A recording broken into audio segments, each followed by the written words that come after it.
Bryan Johnson just sat down with me to share his 3-step plan to obtain limitless energy whilst building your dream business. Bryan has spent over $4 million decoding the human body, becoming the most researched human in history, all while scaling multi-million-dollar businesses. In this episode, he breaks down how optimizing your health is the ultimate cheat code for entrepreneurial success. Sleep is the most powerful performance-enhancing drug in the entire world. So this is an important thing because right now, most of society does not think of themselves as a professional sleeper. They sleep when they have time. They sleep when they want to. They sleep when they're done with watching the movie. They sleep whenever, like when they're done with their homework. Okay, so the way you're going to do this, one, you're going to optimize for your resting heart rate. Do you have a wearable? Yep, or a Whoop. Okay, before you go to bed tonight, so lay down in your bed, on your pillow, pull up your phone, and then look at your live resting heart rate. Okay, take a few breaths, calm yourself down.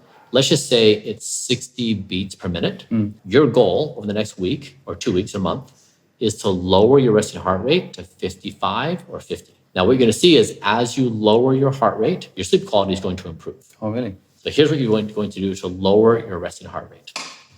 2 is eat your final meal at least 2 hours before bed.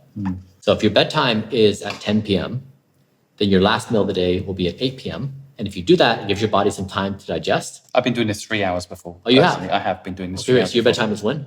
Well, it depends. So I've just travelled here. The time difference caused me a bit of confusion, but normally around 10:30, 11. And so then you have your final meal around 7, 8? Exactly. Great. So have you tried earlier? If I can eat at 5, Yeah. I prefer it. I'm a little bit hungry when I go to bed, but I sleep better. Exactly. The earlier I eat, the better. Exactly. That's exactly right. So you've experienced it. So the earlier you eat and the lighter you eat, the better you'll sleep. And then next, to lower your resting heart rate is a wind down routine. So this is at the end of the day, you are cycling through all the stress of the day. So you're thinking on set today, you said something that you were embarrassed by, or you're mad at someone, or someone did something to wrong you, or like whatever the case may be. You're cycling through all these thoughts and your head hits the pillow. And if you haven't processed those, what happens? Well, you just play on your mind. Keep Exactly. your mind active. It just rolls, right? Yeah. It rolls. I actually had that last night. Yeah. Exact problem. Yeah. Yeah, you're cycling. Yeah. Cool.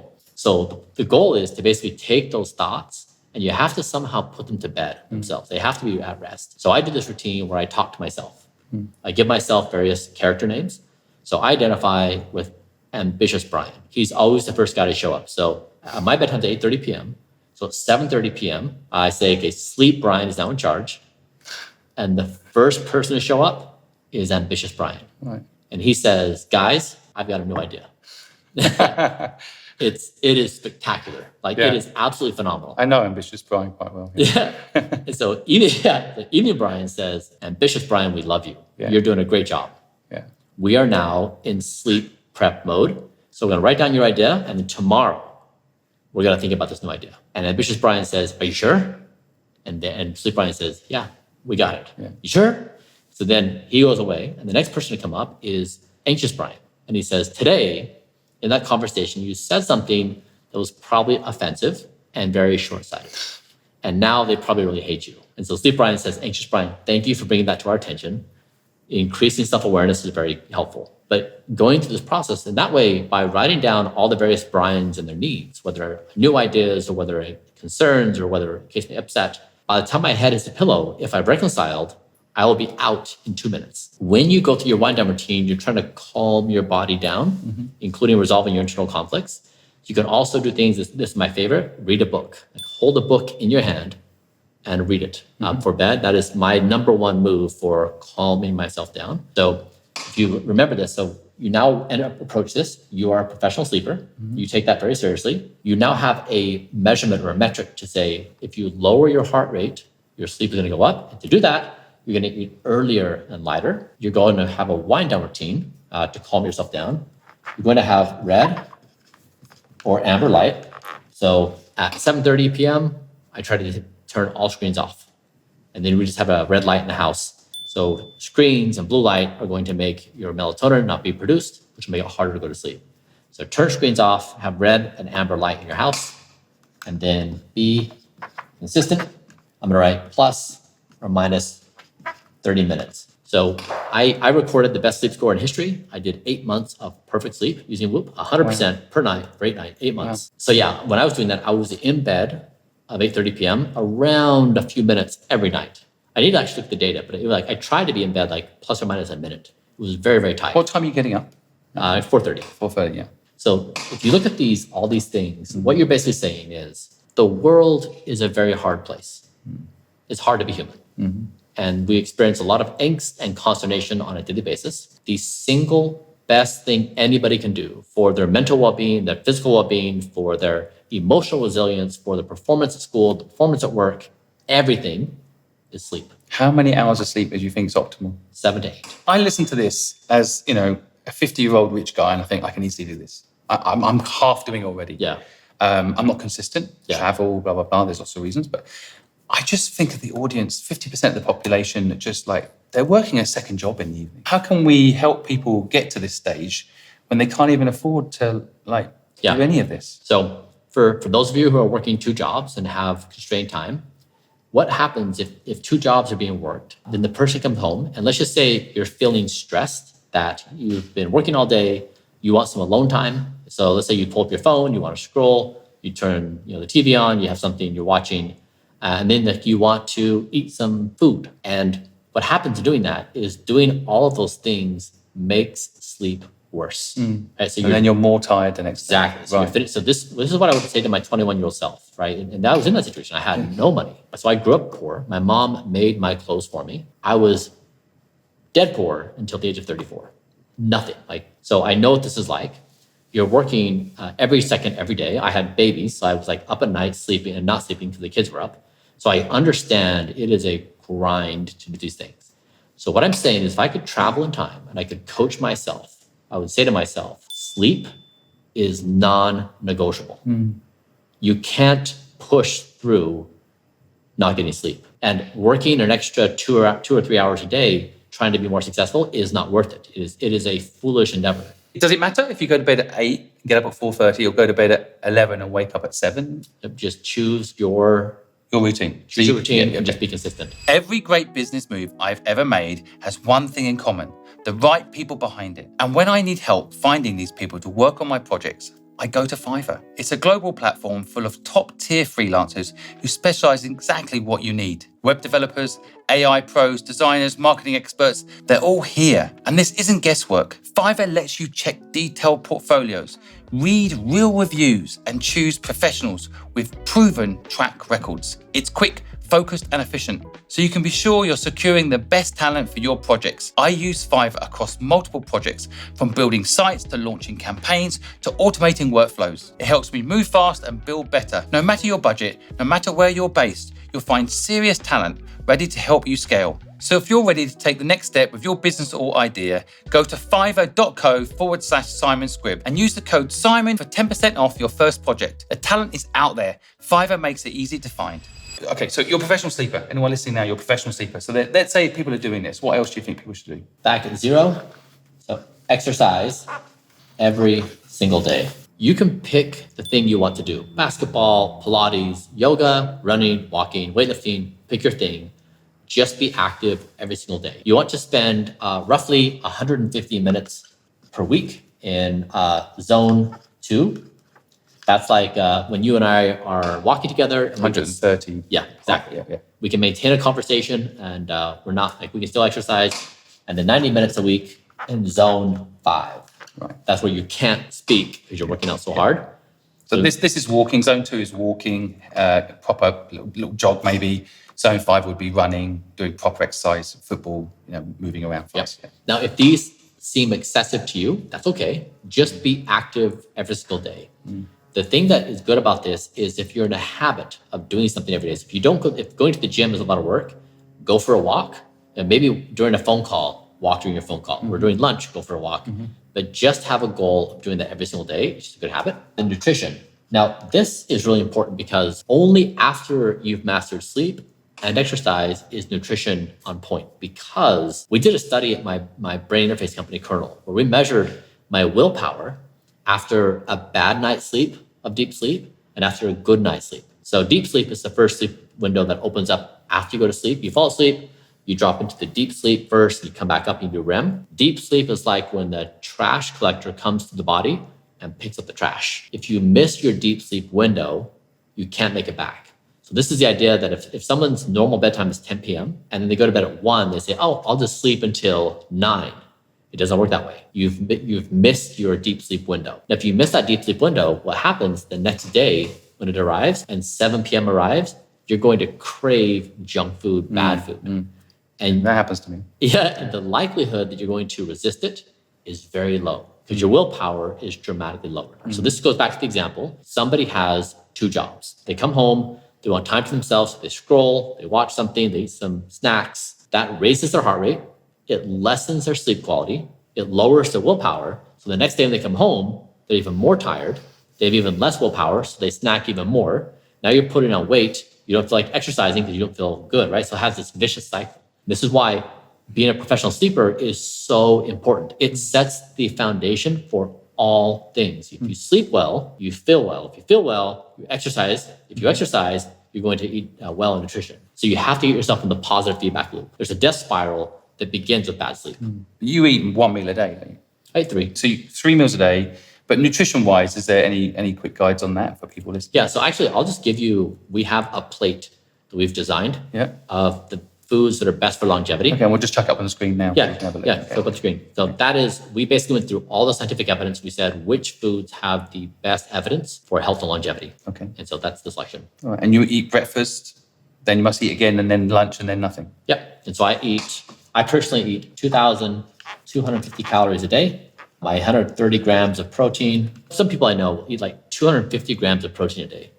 There's like this idea that you need a lot, but most people consume too much protein. And then 2 is measurement. So over the past couple of years, I've become the most measured person in human history. There's more data on my body than any human that's ever existed. Measurement is an absolute superpower. And so people are oftentimes trying to assess, how am I doing? Is this therapy working? Is this food good for me? The best thing you can do is measurement. And to measure, you want to do a basic blood panel. I just did this one. I did a blood test because I was taking vitamins. Yeah. I did a blood test. I was taking the wrong vitamins, basically. Yeah. You think you know what you need, and then your blood tells you what you actually need. Exactly. So listen to the body. So at Blueprint, you can go to our Blueprint website. We have blood panels that are low cost, and they give you more markers. They give you 117 markers. You just can't get it from your doctor. If you go to your doctor, it's a hassle. You have to persuade them. They can't really do it. There's a limited set. So get a panel Blueprint that's 117 markers, and that will give you a great baseline of... Expensive to do this? How much is it? I think it's 350, I think. So yeah, to be clear on this, like with my incentives, I arguably have the best biomarkers of anybody in the entire world, which is a pretty amazing thing when you think about it. Considering how much technology is meant to be out there, yeah. And so I've shared this, and I share everything I do with everybody. And so I share it for free. Yeah. So anybody can do what I do. This is one of the reasons I really love what you're doing, because you've based it on scientific information on your own body and understanding the body. Yes. These things are based on population level evidence. So a lot of people say, oh, but Bryan, that's you and your body. My body's different. This stuff is based upon population level evidence. Yeah. So it's as applicable to me as it is to someone else. Yeah. 3 is a realization that we have a culture of die. So if you think about the things we do on a daily basis, what is in our society, we celebrate die. You know, it's like when your birthday comes around and you're celebrating life, what do? Think about when you're going to die.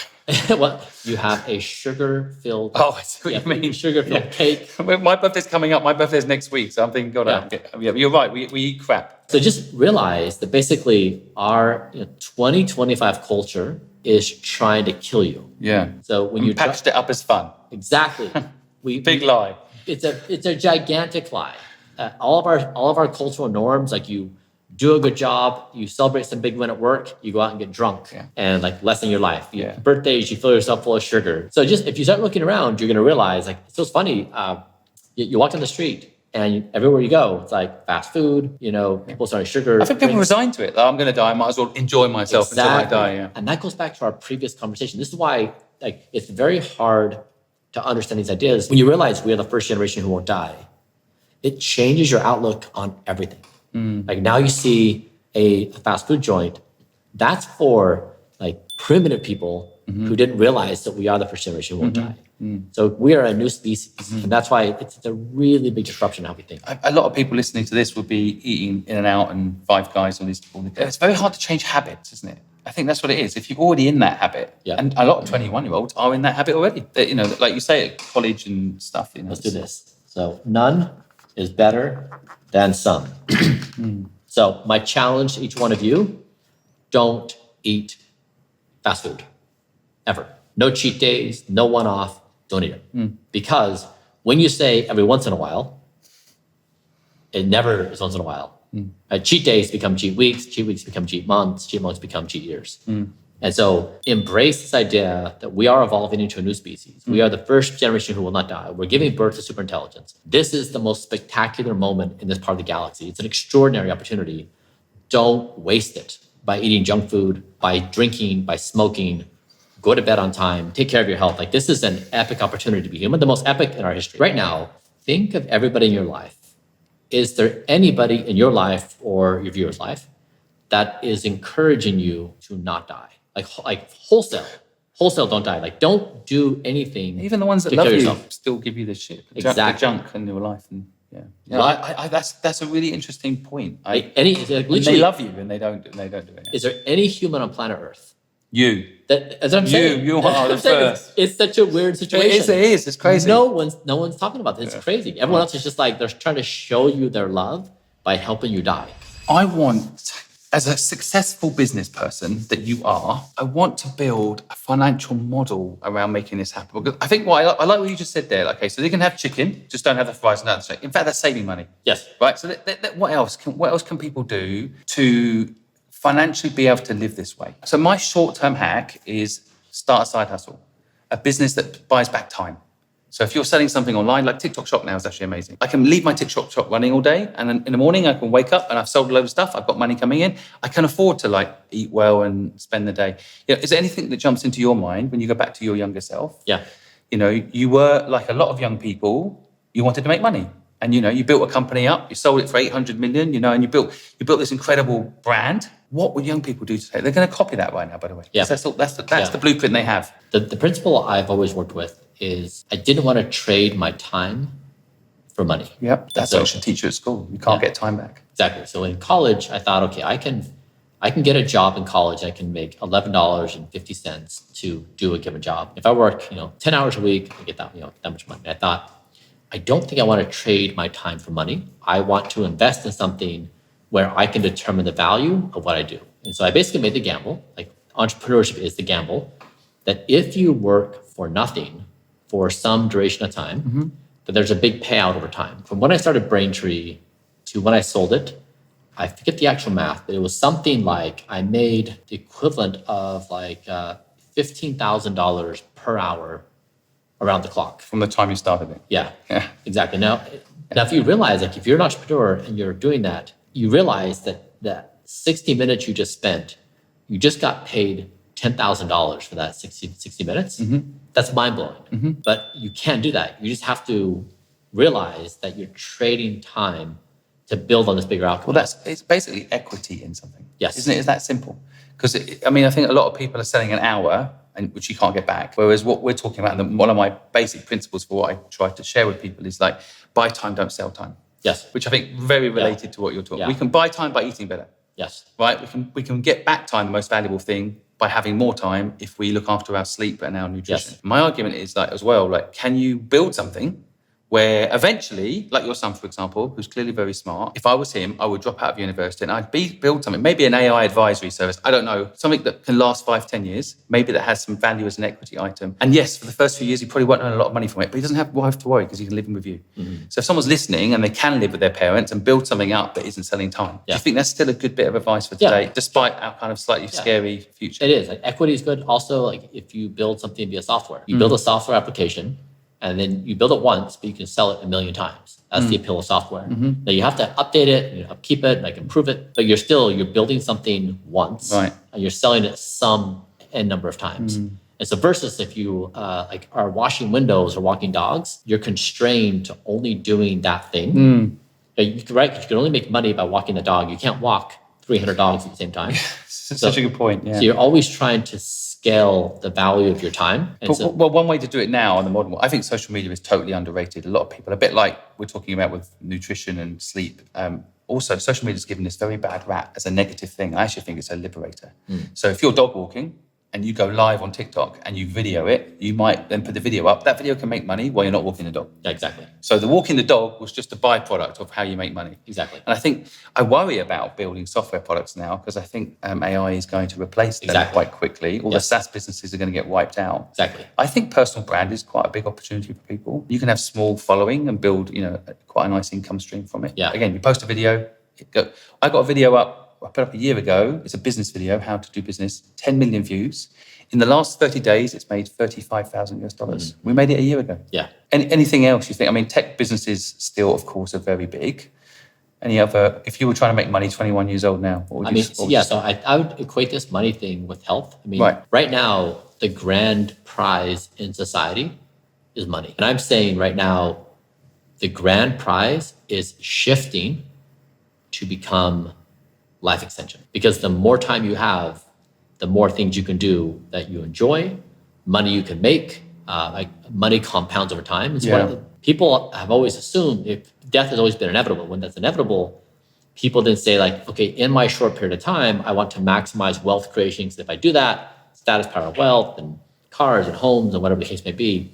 And I'm saying that you can do those things. Certainly, very cool. Also, I'm trying to be a voice of wisdom that the world is moving so fast. You'll need to be adaptable to how things change. Like you have ideas now what you're going to do. Maybe you start doing it today. In 3 months, like we said, maybe that's no longer possible because AI is now doing it. So now you have to redo your entire plan. So as you try your different iterations of what to do and deal with this changing world, the best thing to do is have your sleep in place, exercise in place, nutrition in place. Then you'll have the emotional resilience because there's nobody in the world right now, nobody that can give somebody advice on what to do. And if I were to try to suggest I do this or that, nobody knows. And so the wisdom is realizing that nobody knows. Don't listen to them. We're in an unknown landscape. And that's true for everybody. What I really like about this is well, it's like, what can you control? Well, you can control your own body. Yes. You can control your own well-being. That should never change. In fact, hopefully technology can only help you do that better, especially with the pioneering work that you're doing, being able to measure your biomarkers and understand yourself. I think I want to help your mission. Like it is exploding, but I want to amplify it. And what I'm seeing at the base level is that people don't necessarily want to live longer. Yes. So it's a problem they don't think they need solving because they're like, well, if I live to 70, that'll be all right. Yeah. And a lot of people in their 80s are like, I'm in pain. Do I want to keep on living? But of course, if they're better, they probably wouldn't be as much pain. I think the thing is, the reason that this 21-year-old's not going to do it is because I don't think we've taught them how to buy time. I think buying time is just as important as extending the amount of time you've got. So maybe there's something we can think of there together. Because I'll give you a copy of my book and you can see what I'm going with this. People can't buy time right now. They're selling time. And if they're selling time, they value their life less. Yes. Because they're in slavery. Basically, the modern day slaves, a lot of people. Yes. They have to do the job. The rent's so high because the property companies own everything. They can't afford the rent. They can't afford to buy. Then they're basically having to pay food they can't afford. And then we're talking junk food most of the time. Electricity bills are too high. People are literally doing 2 jobs just to survive. Yeah. And again, I've been there, you've been there. So I just go back to that younger us and I think, what can we do to help people get out of fight or flight so they can think about the stuff that you're talking about? Yes, that's true. People are in this loop. And what I'm trying to point out is that there's probably no one in their lives, no one, who's telling them that the best thing they can do for themselves is to make their health their number one priority. Don't die. It is bad for you. It's going to make you a lesser human. You're going to have less willpower. You'll be more cloudy in the mind. There's just nothing virtuous about it. And so that's one take-home message is like, let me be on your shoulder, encouraging you to don't do those things and adopt your positive habits. Like that really is the yield. And like, you can go survey the world of everyone's advice on what business to build. And like, everybody's got good ideas. There's nothing I'm going to say that's unique. What I am unique at is I'm going to tell you, I'm going to be your best advocate that making your health your top priority is the highest yield investment you can make with your time. I feel quite emotional about this. I think I really hope people listen And I will join you in this battle and share this story.